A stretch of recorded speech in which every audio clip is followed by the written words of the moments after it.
federal prosecutors arrest a Google engineer for insider trading on decentralized prediction markets, and Microsoft threatens a security researcher with a criminal probe over zero-day vulnerability leaks.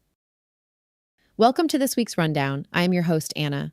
This podcast is researched and produced by Etienne Newman, senior software engineer from Université Laval, based in Calgary, Alberta. Today, we perform a forensic autopsy on the militarization of compute and the global crackdown on information, leaks for the week ending May 31st, 2026. The structural rules of digital sovereignty are being written in real time through absolute enforcement. In Silicon Valley, the financial hierarchy has completely flipped.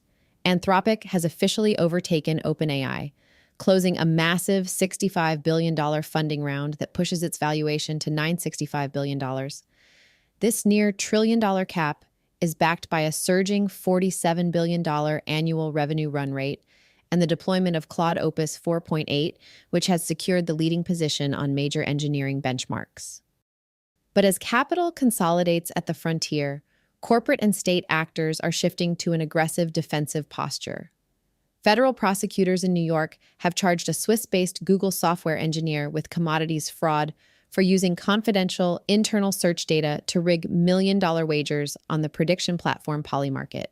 Concurrently, Microsoft has deployed its digital crimes unit, threatening a prominent security researcher with criminal referrals after they bypassed corporate disclosure channels to publish working exploits targeting Windows Defender and BitLocker. Before we dive into the data, I have a brief strategic request. The algorithms governing the app you are listening on right now dictate what intelligence reaches your network. To ensure you never miss our weekly forensic autopsies, please hit follow or subscribe to the DJAMGAMIND channel on Apple Podcasts to always listen completely ads-free. It takes just 1 second, but it is the single most effective way to protect independent research. Let's unravel the week. Before we begin today's briefing, a note for the brands listening.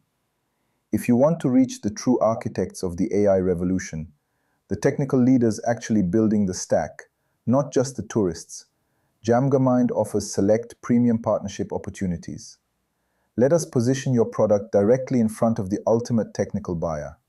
Visit jamgamind.com/partners. Welcome to the deep dive. So usually, when we picture a walled fortress, we think of stone, like moats, guards at the gate, physical borders. Right, the traditional medieval concept. Exactly. But if you look at the events of this past week, specifically this last week of May 2026, the walls aren't stone anymore. They are these massive, sprawling, hyper-cooled server farms. Yeah, that's completely accurate. Today, we are looking at a stack of sources from just a single week that proves the era of the traditional tech company is effectively over. We've basically entered the era of the tech nation state. We really have. The classical definition of sovereignty is fundamentally shifting right before our eyes. What we're doing today is basically performing a forensic autopsy on how global power and macro capital are being frantically reallocated. Frantically is definitely the word. Oh, absolutely. What we're seeing is the rapid militarization of compute right alongside this brutal zero-tolerance crackdown on information leaks. It is a complete lockdown of the digital perimeter. And for you listening, whether you're tracking global markets or, just trying to protect your own digital rights, this week's developments are going to fundamentally reshape your relationship with technology. Massive wake-up call. Yeah. The free internet you grew up with is being walled off. You are basically being transitioned from a resident of the internet to a paying tenant in a digital state. Yeah. So let's start with the foundation of these new states, the capital. Right.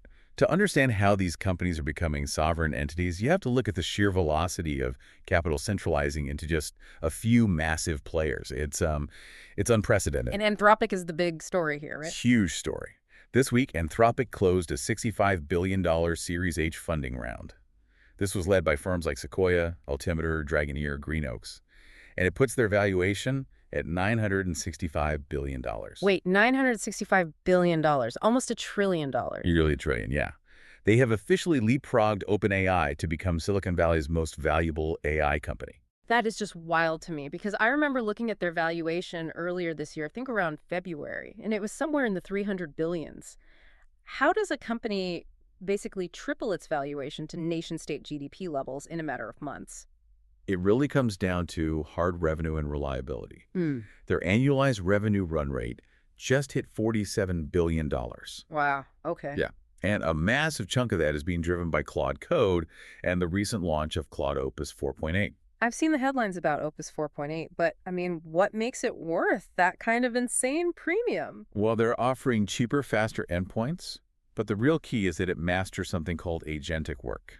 Meaning what exactly? Basically, instead of an AI just, answering your questions in a chat box, agentic work means the AI acts as an autonomous agent. It goes out, it interacts with other software, and performs complex multi-step tasks entirely on its own, like managing a company's payroll or deploying production code. Right. And Opus 4.8 showed incredibly lower rates of misaligned agentic behavior during these tasks. Okay, so it's much less likely to just go rogue and accidentally delete a production database. Exactly. That is the multi-million-dollar difference. When an AI is writing code for, say, a global bank, a hallucination isn't just a funny glitch, it's a catastrophic liability. The macro capital is pouring $65 billion into Anthropic because they're proving they can deliver absolute, unshakable reliability at scale. Okay, so Anthropic is hoarding capital, but then you look at the corporate infrastructure spending. I saw the numbers on Amazon. They are planning to spend $200 billion on AI infrastructure in 2026 alone. Yeah, the capex is staggering. And Meta is raising its 2026 capital expenditure to up to $145 billion.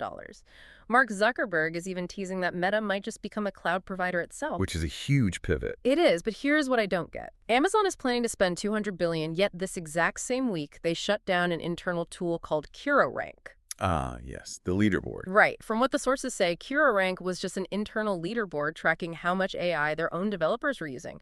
Why shut that down if AI is the whole future? Because the developers were heavily gaming the system. They wanted to climb the leaderboard, obviously, so they just unleashed AI agents on completely pointless, repetitive tasks. Just to juice their stats. Exactly. And it was a massive drain on resources that drastically inflated Amazon's internal cloud bills. A senior executive had to step in and literally beg the staff to stop using AI just for the sake of using it. Okay, so I have to push back here. If Amazon is forced to cut off an internal program because its own employees are just burning money to look busy, how do they justify spending $200 billion on new infrastructure? I mean, are these companies actually building useful tools for the listener, or are they just hoarding sovereign-level compute infrastructure so nobody else can have it? Honestly, they absolutely have to spend that money regardless of the internal waste. Compute is no longer just a commodity like oil or steel. Yeah. Compute is the actual territory. And territory itself. Yes. If you don't build the data centers, you don't own the territory. You end up renting your operational capacity from a rival who could just cut you off at any time. We are seeing this centralization happen at the hardware level, too. Right, the new devices. Yeah. Microsoft and NVIDIA were in Taipei this week teasing what they're calling a new era of PC. They are heavily pushing for ARM-based local AI processing. So doing the AI processing right on the laptop instead of in the cloud. Exactly.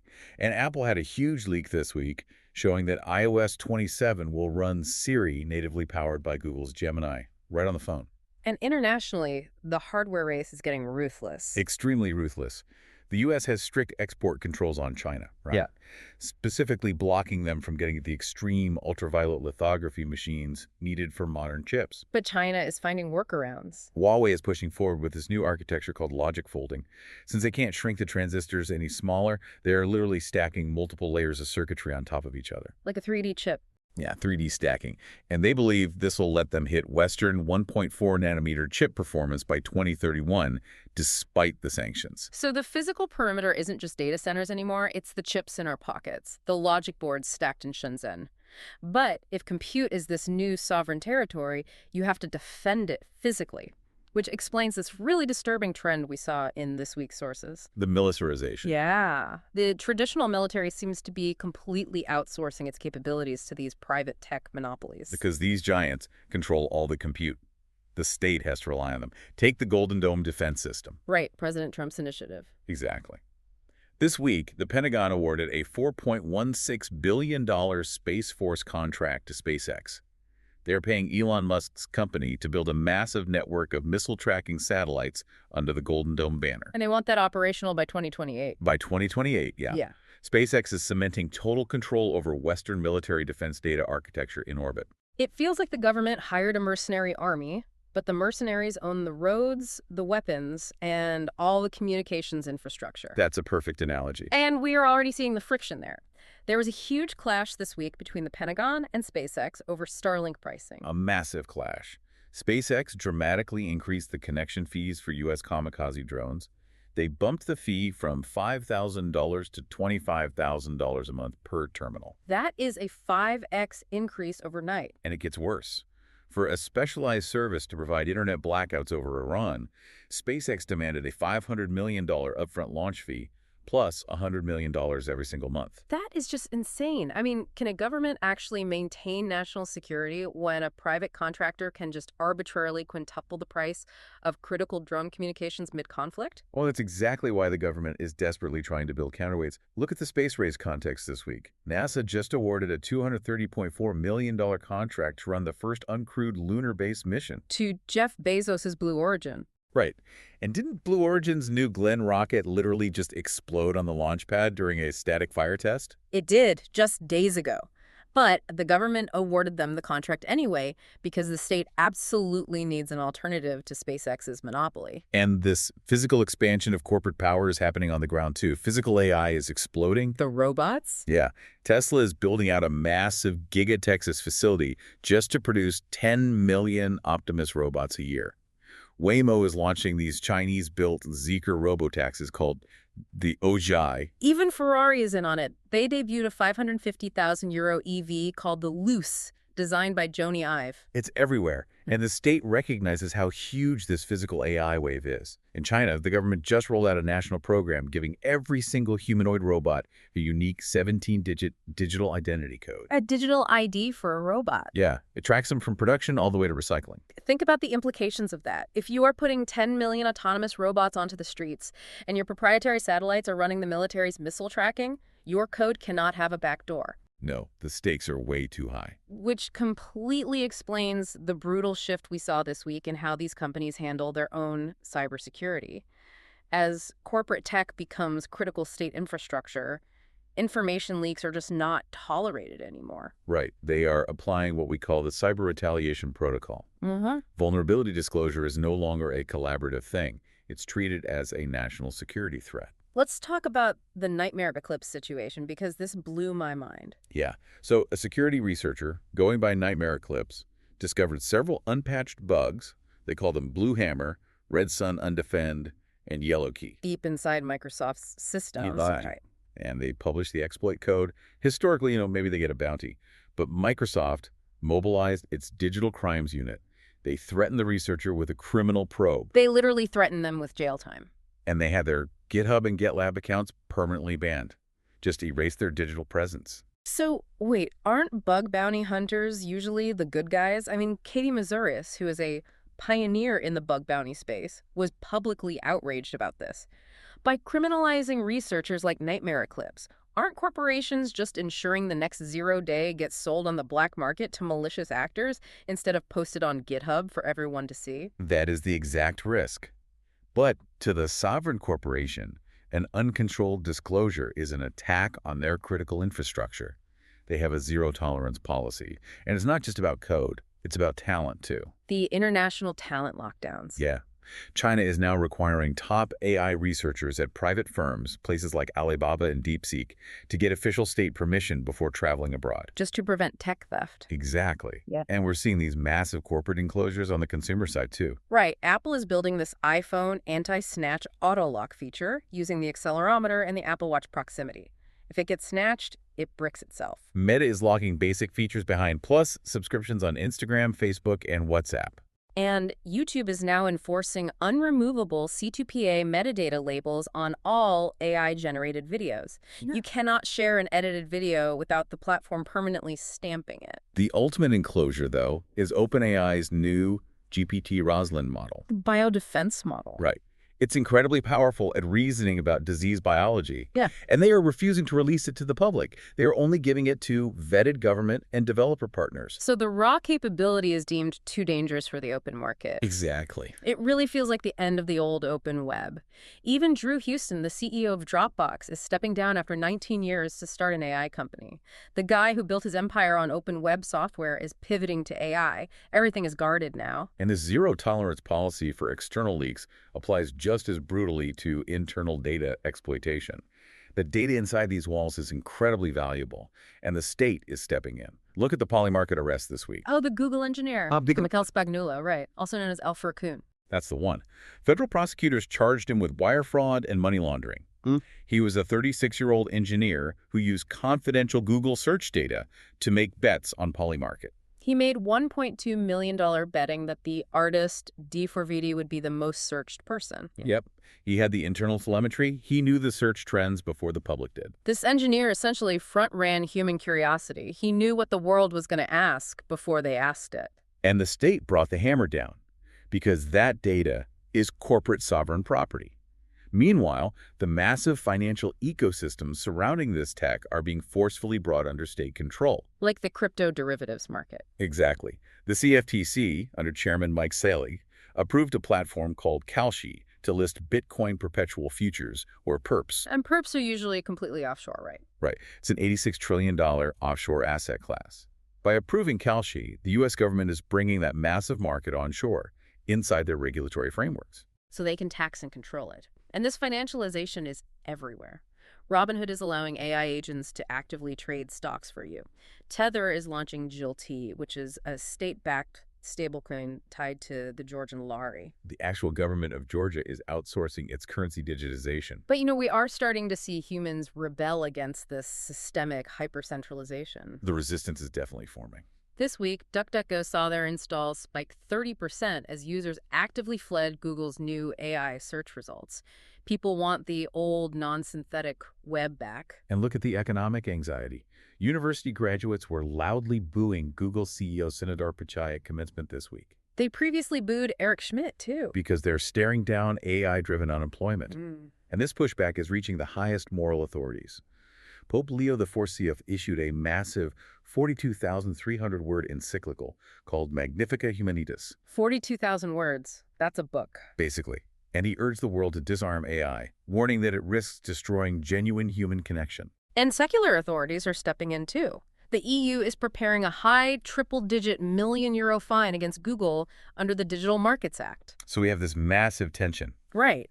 If the Pope, university graduates, everyday search users, and the EU are all aggressively pushing back against these tech monopolies, why are sovereign states simultaneously integrating them into their most critical defense systems? Because the boundary is practically gone. If we synthesize everything we've looked at today, compute is completely centralized. Corporate networks are heavily guarded state assets, and the macro capital flows are strictly policed. A tech company, a financial institution, and a sovereign state are now basically the exact same thing. Which leaves you with a final thought to really chew on. If corporations act exactly like nation-states, policing citizens, criminalizing researchers, and negotiating massive defense treaties, and states rely entirely on corporate AI just to function, who is actually regulating whom? That is the real question. In a world where digital infrastructure literally is national security, will there even be a private tech sector in 10 years, or just heavily armed extensions of the state? Thank you for joining us on this deep dive. Keep looking closely at the structures around you and keep asking the hard questions. We'll catch you next time. That concludes our weekly forensic briefing for May 31st, 2026. The strategic signal for this week is the end of information anarchy. The simultaneous events of this week, Microsoft threatening researchers with jail time, Google working with the FBI to arrest a Polymarket trader, and China banning its AI engineers from international travel, prove that data is now treated with the same severity as weapons-grade enriched uranium. The era of loose, unmonitored data flows inside corporations is completely over.